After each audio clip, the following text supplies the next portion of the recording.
سلام رفقا. اگر عاشق فیلم‌های پرپیچ و خم و داستان غیر قابل پیش بینی هستین، یه دکمه لایک این پایین منتظرتونه و با سابسکرایب کردن این صفحه هر ویدیو جدیدی که بیاد شما اولین نفر متوجهش میشید. اگر آماده این بریم سراغ داستان امروز. فیلم با یک کهنه سرباز به اسم ری فرانسیس شروع میشه که تازه از جنگ برگشته خونشون و این آخرین باریه که میخواد تو ارتش باشه، چون دیگه قصد داره از ارتش بیاد بیرون و با عشقش ازدواج کنه. همون موقع یه دختر خوشگل به اسم کلی کنار رودخونه نشسته و داره کتاب میخونه که یه دفعه ری از پشت سرش پیداش میشه و حسابی غافلگیرش میکنه. کلی خیلی ذوق زده میشه چون فکر میکرده که ری قرار هفته دیگه برگرده. ری دیگه وقتو تلف نمیکنه، همونجا زانو میزنه، حلقه رو در میاره و از کلی خواستگاری میکنه. کلی هم از شدت خوشحالی بدون معطلی بله رو میگه. بعدش همین که دوتایی دارن میرن سمت ماشین، کلی یادش میفته که کتابشو جا گذاشته. ری تنهایی برمیگرده که کتاب رو بیاره، ولی دقیقاً همون موقع قسمت بعد ماجرا اتفاق میفته. کلی که تنها کنار ماشین وایساده یهو میبینه یه ماشین لوکس با 2 بچه پولدار دارن بهش تیکه میندازن. یکی از اونا اسمش تیمه. ری و کلی سعی میکنن به اونا محل ندن و سوار ماشین شن و برن، ولی تیم از ماشینشون پیاده میشه و میره کنار پنجره کلی و شلوارشو پایین میکشه و بدن نمایی میکنه. ری که دیگه رگ غیرتش میزنه بالا، میره جفتشون یه تکون اساسی میده. همون موقع تیم یه چاقو در میاره و حمله میکنه سمت ری. اونم میاد از خودش دفاع کنه که خیلی اتفاقی چاقو میره توی شکم خود تیم.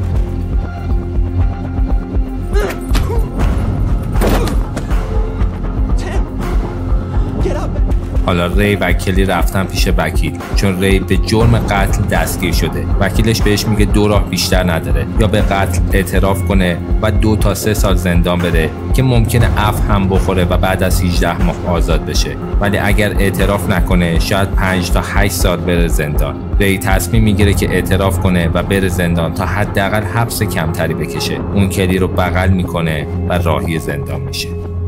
حالا میریم سراغ بابای تیم یعنی هاروی. اون هنوز مرگ بچه‌شو قبول نکرده و از یه طرفی هم میفهمیم اون یه آدم معمولی نیست. اون آدمای خودشو میفرسته که برن ببینن این ری کیه و قرار کدوم زندان بفرستنش. حالا داریم زندانی رو میبینیم که قرار ری رو به زودی بیارنش اونجا. این یارو رئیس زندان یعنی جک موریسون با هاروی یه قرار ملاقاتی داره که میفهمیم این قرار برای اینه که هاروی داره به رئیس زندان رشوه میده تا یه کاری کنن که ری هیچ وقت از زندان بیرون نیاد و اون تو حسابی هم اذیت بشه.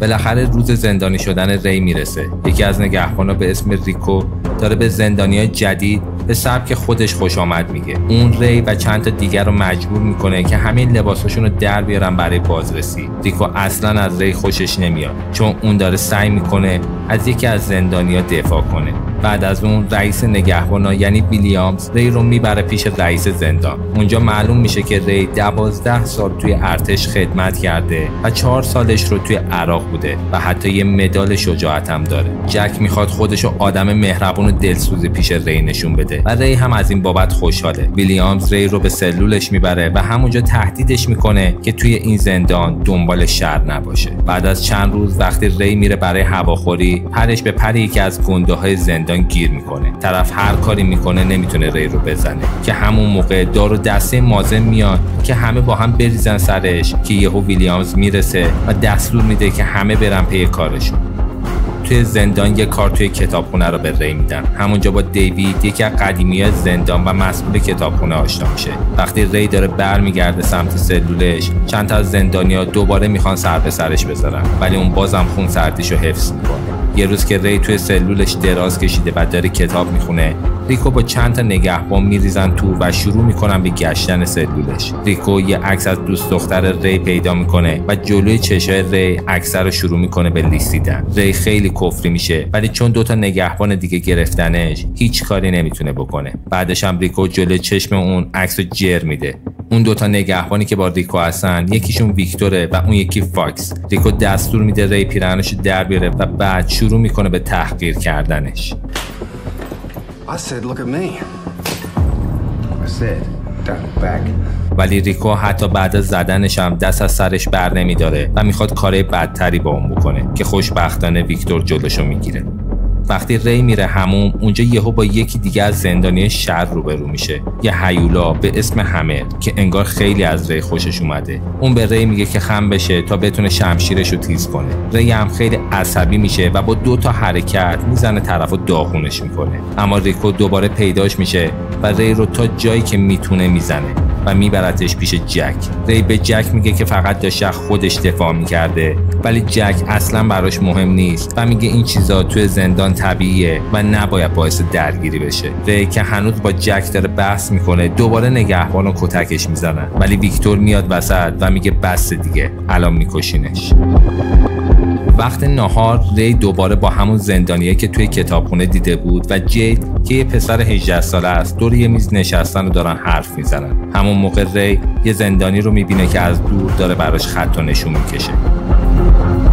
ری و دیوید شروع میکنن در مورد گذشته هاشون حرف زدن. تا همین حرفاشون معلوم میشه که دیوید هیچ وقت قرار نیست از زندان آزاد بشه، چون 15 سال پیش اونو داداشش یه ماشین حمله پولو میزنن و 2 تا نگهباناشو با یه پلیس که همراهشون بوده رو همونجا میکشن. اون میگه داداشش هم توی همون سرقت کشته شده و پولا هنوز پیدا نشده و الان فقط دیویده که میدونه پولا کجاست. همین موقع ریکو میاد و به ری میگه که ملاقاتی داره.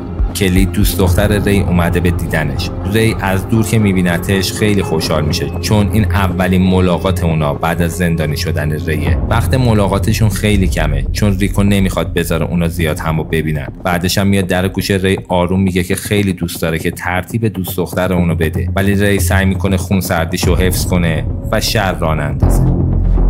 بعد از این ماجرا ری با مازن و دار و دستش میشینن و با هم پاسور بازی میکنن. مازن از خونسردی و بچه پر رو بودن ری خیلی خوشش اومده. اون به ری میگه که حواسش توی زندان به اون هست و ازش محافظت میکنه. تو همین حین جیک که داره ورزش میکنه برای خودش، یهو گیر همون یارو هیولاه یعنی همر میفته.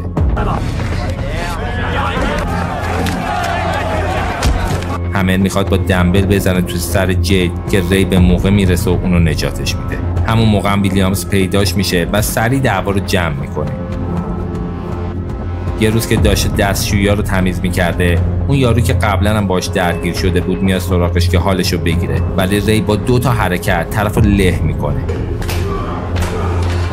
مثل همیشه هر بار ری یه دعوایی را میندازه، ریکو هم این برق پیداش میشه. این بار ولی جک هم باهاشون اومده. جک که دیده هیچ جوره نتونسته حال ریو تا الان بگیره، باتوم فاکس رو میگیره و اونو فرو میکنه توی ری بیچاره. فردای اون روز اون 3 تا نگهبان که هم دسته جک هستن کنار هم دوره یه میز نشستن که یهو ویکتور شروع میکنه به قاطی کردن که دیگه من از اینجا به بعدش نیستم و اگه شما هم بخواید ادامه بدین میرم به مسئولای بالاتر گزارش میدم. وقتی ویکتور میره، ویلیامز که رئیس کل نگهباناست میاد ببینه چه خبر شده که میفهمه اونا ریو فرستاده بودن دستشویی رو تمیز کنه. اون سر اونا قاطی میکنه که چرا این کارو کردن، چون کار اون توی کتابخونه بوده. ویلیامز به اونا دستور میده که دیگه بدون اجازهش از این غلطا نکنن. ریکو و فاکس میرن پیش جک و میگن که ویکتور زده زیر همه چی و حالا میخواد نقشه‌شون رو خراب کنه. جک بهشون دستور میده که برن و کار ویکتور رو تموم کنن.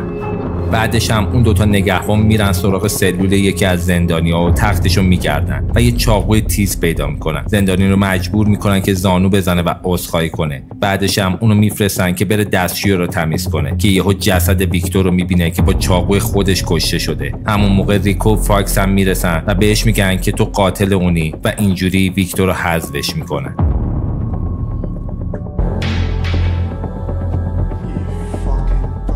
حالا تو وقت استراحت ری میشینه کنار دیوید و ازش درباره مازن میپرسه. دیوید میگه مازن تو زندان رئیس گروه ماستاست. اون میگه مازن حتی از توی همین زندان هم داره باند بزرگ مواد مخدرش رو اداره میکنه.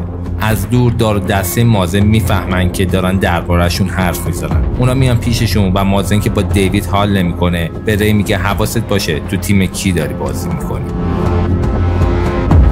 حالا وقتی ری و دیوید دارن دوش میگیرن، دار دسته مازن میان و اون یارویی که قبلا توی دستشویی با ری دعوا کرده بود و با چاقو میزننش، چون این یارو یکی از آدمای گروه رقیب مازن بوده. حالا همه فکر میکنن کشتن این یارو کار ری بوده. اون سری میره پیش گروه رقیب و بهشون میگه که کار اون نبوده. اونا حرفشو باور میکنن و میفهمن کار دار دسته مازن بوده.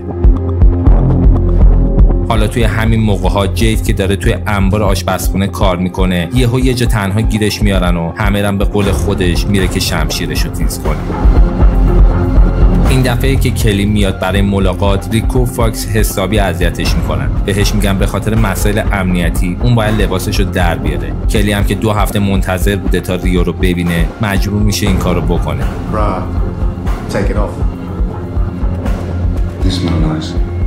وقتی ری این داستانو میفهمه دیگه خونش به جوش میاد، ولی خب دستش هم به جای بند نیست.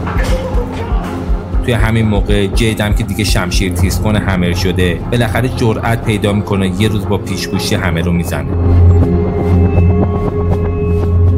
از اون طرف ریو هم میبرنش پیش مازن به شدت شاکیه که چرا ری عضو گروهش نمیشه، ولی ری میگه باهاشون حال نمیکنه. مازن هم شاکی میشه و اونو تحقیرش میکنه.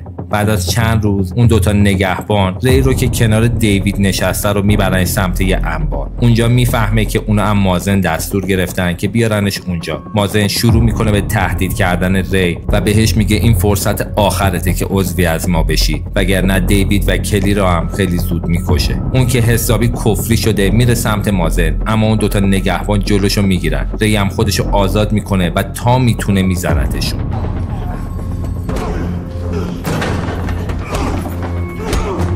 بعد از این داستان اونا ریو میندازنش توی بدترین سلول انفرادی. همون موقع ویلیام سری میره توی اتاق جک و ازش میپرسه چرا بدون اجازه اون ری رو بردن توی اون انبار. جک هم اول به روی خودش نمیاره، ولی یهو قاطی میکنه، میگه من اینجا رئیسم نه تو.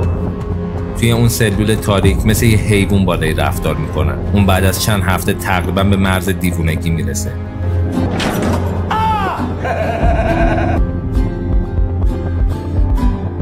بالاخره بعد از یه مدت طولانی ویلیامز میاد سراغش و اونو درش میاره. ویلیامز خیلی کنجکاوه که بفهمه چرا همه توی زندان اینقدر از ری بعدشون میاد، ولی ری که دیگه به کسی اعتماد نداره هیچ حرفی با اون نمیزنه. ویلیامز به ری میگه که اونم قبلا یه جورایی مثل اون بوده، یه کهنه سرباز، اما ری حرفشو باور نمیکنه. بعد از اینکه ری حالش بهتر میشه، مازن هنوز دنبال زخمی کردن اونه. این بار به جید میگه که باید بره و ری رو بزنه، اما جید که ری رو دوست داره این کارو نمیکنه. مازن هم میره توی سلولش و اونو خفش میکنه. ری که این داستانو میفهمه خیلی عصبی میشه. بعدش هم صاف میره سراغ گروه مازن توی محوطه. اون با 3 ضربه گنده گروه مازن رو میترکونه. بعدش هم میگه چقدر بدبختی که آدمای گروه خودتو میکشی. همه دور ری جمع میشن و ازش حمایت میکنن. همون موقع هم ری مازن رو به یه دعوای 2 نفره دعوتش میکنه. جک که داره از اتاقش اوضاع رو میبینه به نگهبانا میگه که جلوی اونا رو نگیرن و بذارن دعوا شروع شه. ری عین آب خوردن تا میتونه مازن رو میزنه.